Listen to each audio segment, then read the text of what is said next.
সকালবেলা ঘুমাচ্ছিলাম আমি, দুম করে এসে দেখি আমার চুল ধরে কে টানছে।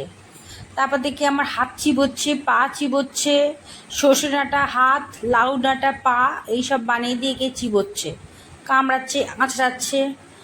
উফ, ভোরবেলা আমাকে তুলে বসিয়ে দিয়েছে।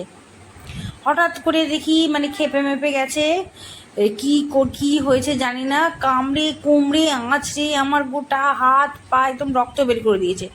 কি হয়েছে ওর মাথার গন্ডগোল হয়ে গেছে। ও বলি না, ছোটোবেলায় পড়ে গেছিলো বিছানা থেকে, পড়ে গিয়ে ওর মাথা খারাপ আছে, ওর মাথার প্রবলেম আছে। ও সাইকিয়াট্রিক পেশেন্টও, একটু ডিফেক্ট আছে।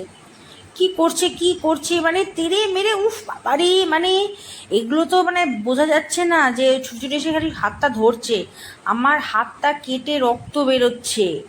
ওর কী হয়েছে আমি জানি না। বাইরে বাইরে দিয়ে এসছি আমি একটু আগে, বাইরেও দিয়ে এসছি না, সেখান থেকেও তেড়ে এসে আমায় কামড়াচ্ছে। কি হয়েছে ভগবান জানে। চোখটা দেখো, জুলঝুল জুলঝুল করছে, জুলঝুল জুলঝুল, হিরে চুনি পান্নার মতো জুলঝুল জুলঝুল করছে চোখটা। উফ, সব হাত কেটে, এগুলো সব কেটে আমার অজস্র হাত কেটে রয়েছে, গোটা হাত। গালটা এখন হাঁ করে আছে কামড়াবে বলে, গালটা হাঁ, যে হাতে ক্যামেরা ধরছি, যে হাতটা বাঁকাচ্ছি সেই, ওরে বাবা ছাড় ছাড়। এই যে